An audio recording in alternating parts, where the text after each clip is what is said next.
Turtle WoW was only the beginning. Blizzard's crusade just keeps going, and we now have more classic server shutdowns. But with that, we also have even more defiance. Meanwhile then, Blizzard are funding their legal team with fun new things like this very expensive battle pet that technically costs $75, but there is a little bit more to it. Then, in the actual game itself, incredible news everyone, the longest quest chain of all time is finally over. But here's the thing, Blizzard forgot to put a reward on it. Oops. Okay. Here's the news. Alright, so this is serious, simple, and helpful, and I'll get very straight to the point. If you've ever got spam calls, spam mail, or scam attempts, a fairly basic fact is that your data got into the offending party's hands somehow. And today's sponsor, Incogni, is all about stopping that sort of thing. I use them, and so far you can see they've scrubbed me from 206 data brokers, they're taking me down for 4 more as we speak, and I'm on 23 suppression lists. Now you might be wondering, what is a data broker and how is this stuff relevant? It's pretty simple. Data brokers harvest personal data. Sometimes this is because companies sell your data on, sometimes though it is harvested from a data breach. Like as an example, my home ISP, Virgin Media, where 900,000 customers' names, numbers, emails, and home addresses and more were exposed for 10 months. And when that happens, the data gets in the internet. But where it gets real spooky is how, with the likes of that, and even semi-anonymous metadata, that can all be corroborated to basically build a profile on you. Now, you've got a legal right to get this stuff taken down, but doing so is a manual process that does not guarantee your data won't be reharvested. Incogni quite simply automates all of that, and it continually rescans to keep your data down and put you on suppression lists. So to up your security, squelch down those annoying spam things and support the channel, check out incogni.com/Bellular Warcraft today. First, it was Turtle WoW. They ignored cease and desist letters, so Blizzard hit them with an utter legal nuke. A lawsuit that alleged Turtle was actually part of a criminal empire, and they seemingly planned to destroy one American team member as their way in. Now, we thought that that was a one-off. Turns out, no, it isn't. That's because now, and with the genuine threat of legal action on the table, Blizzard are sending out more and more cease and desists. One team listened and one team didn't. Now, Everlook was a vanilla progression private server, and they folded immediately. In their statement, they said that the takedown proves something, that Blizzard are, quote, unwilling to accept that many people want to enjoy a World of Warcraft experience that they have failed to deliver. But here's the problem.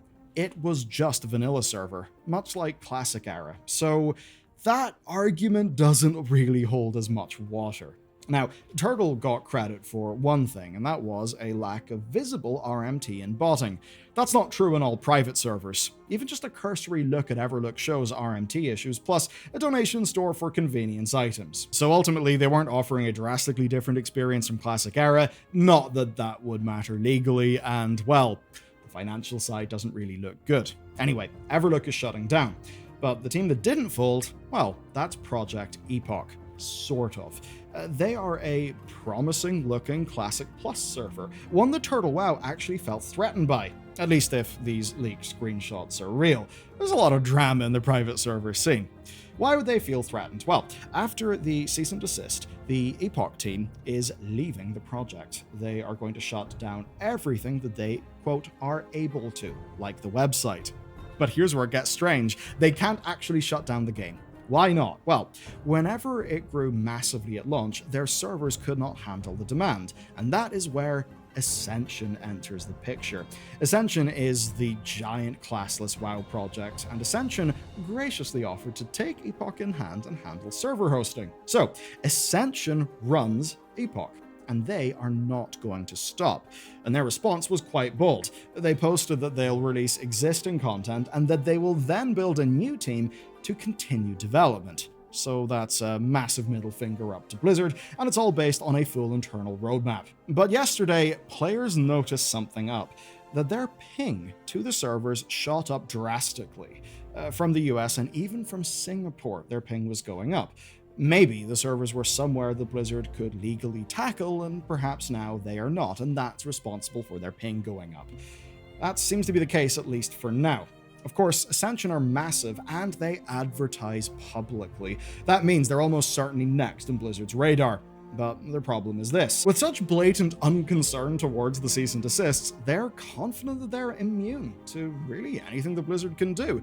You know, jurisdiction and such. So we're going to have to see if Blizzard's legal team can find a way to crack them open. Just like they're trying to crack open Turtle by targeting the people that they can target. Now, considering Ascension can just build a new team to run Epoch, well, maybe the same, quote, illegal criminal enterprise allegation will carry the same weight. Or maybe Turtle, Ascension, and Epoch will just be permanent thorns in Blizzard's side.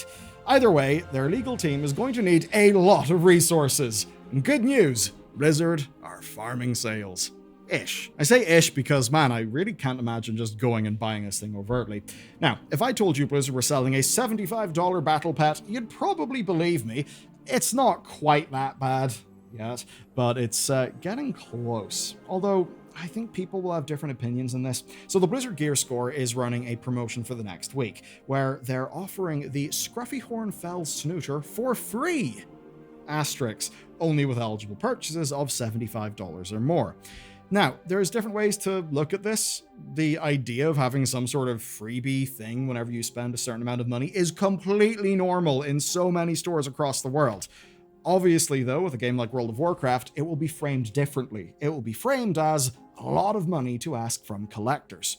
Now, you might argue that it's a good excuse to go and buy stuff from the Gear Score, and that's fair. But here's the frustrating part. I think we all know what's up here. Blizzard kind of knows full well that there are people who will buy whatever just to get the pet, which I don't think is a particularly good experience, especially considering the very high price. And looking at costs in the store, it's quite clearly set at a specific price point, one that is slightly too high to just, buy the one item that you want. Most hoodies are $60, many smaller items are $30. It's a standard store practice, it's transparent, but obviously it does work. Now, the tie-in with an in-game item this way has definitely rubbed some people the wrong way. WoW had pointed this out, and they've even got an affiliate link to that store. They noted that it's more expensive than the actual Midnight expansion, and they're absolutely right. But I think what we're going to see is a continuation of things like this. Blizzard will be applying as much what I'd call standard business practice as they can. They will try to go as far as they can without compromising the $15 a month thing that they've got going on with WoW. Because if they go too hard and that breaks, then obviously that will be bad for their bottom line. But aside from that, expect more experiments, be it things like this, be it the store bundles that were done along with Trader's Tender, and whatever is going to be coming next with player housing. Next, I've got something that we do not get as often as we'd like, and that is devs talking shop in public. So, Tom Ellis is a senior game producer on World of Warcraft, and he worked his way up after starting as a game master in 2006. So, he knows his stuff, and he's been here for a while. And he posted this gigantic breakdown of why PvP servers are always doomed. It's fascinating. And the short version is that throughout all of World of Warcraft's history, PvP servers were never fully balanced. And even when PvP realms would get lucky and end up close with a 45-55 split, it would never stick. Back in the day, you see, the other faction could stop you from getting to your raid or your dungeon. Raid entrances were basically battlegrounds, and the smaller faction would obviously lose more often. And even if it was only a little bit, it would lead to a cascade, where a guild wouldn't get to raid, so it would go to a different realm, a realm where their faction is on the bigger side, on the winning side. And without that guild, perhaps it would now be, instead of 45-55, 44-56. That makes it harder for others to raid, and soon it ends up being 43-57, and so on. What would happen is the tiniest imbalance would then snowball, and that would lead to a faction exodus. It seems that people in general don't like World PvP when it felt unfair. Now, Tom says something interesting happened at the end of the Burning Crusade, and that is that because of fighting over Sunwell dailies, most PvP realms were dominated by just one faction. And as soon as that happens, PvP realms are obviously doomed. So, to fix this problem, they eventually created War Mode. And then, in classic fashion, they made the same mistake right away. You see, initially they made sure that every shard had some alliance and some horde, by spreading everyone out evenly. But horde players are in war mode more often, so it ended up being massively imbalanced. So to get around this problem, they went for a 40-60 ratio. And that still didn't work. So now War Mode does everything that it can to make it 50-50. That means if there's a fight, it'll be even. And this is exactly why Season of Discovery had the forced faction lock at the very start. According to Tom, that actually worked, quote, stupidly well for being so simple. And in a way, that's not surprising, because often simple things really do work. Now, that's not the only reason why Tom is in the news, because Tom got a little spicy. When I say spicy, I'm referring to the plan to fix some of the MoP Classic Realm issues. And his solution is megaservers. Basically, every server in each region will be sharded together. All PvP servers will become PvE and closed. They'll pick one PvE server and they will open free transfers to it. And that way, everyone will be playing together on one gigantic realm. Now in the US, one PvP server will remain open, but they're going to be extremely careful with faction balance, and they're going to do that by opening and closing transfers as needed. As for the EU, well, they don't have any balanced servers, so PvP realms are just done. For non-English realms, they're going to have 3 mega servers, one for the French, one for the Germans, and one for the Russians. Crazy enough plan, but Tom says that it actually worked out for Season of Discovery and Anniversary. And I'll take the point that it seems to have worked, but my god, that makes for headlines. I will say this. It does kind of seem like cleaning up for the sake of cleaning up, maybe not solving any immediate problems, but hopefully, well, Tom knows something that we don't, and that, they actually know the risks. But personally, I love it when WoW producers get to talk about all of this nitty-gritty stuff. So, you know what? I'm happy to see it. Happy to see the openness, happy to see the honesty. And if I was so perverted that I loved Dimensius LFR, I'd be absolutely gutted about the next story. If you're avoiding Dimensius and LFR, I really can't blame you, because it's a total shit show disaster. And this week, Blizzard may have solved the biggest problem, and that basically is more nerfs to the first phase, and they really are gigantic. The mobs have got half the XP that they used to, and they drop 3 gravity balls instead of 2, so there's just going to be balls for everyone. And finally, Dimensius doesn't get any hungrier. That means that standing in any pool is enough to stop you from dying. Then Phase 2 has also got some nerfs. The wall ads have lost 30% health, and you get some more time to touch Xal'atath's circles before you die. And then there's one much needed fix for all difficulties, and that is that for some reason, druids couldn't use their flight forms to get around in Phase 2.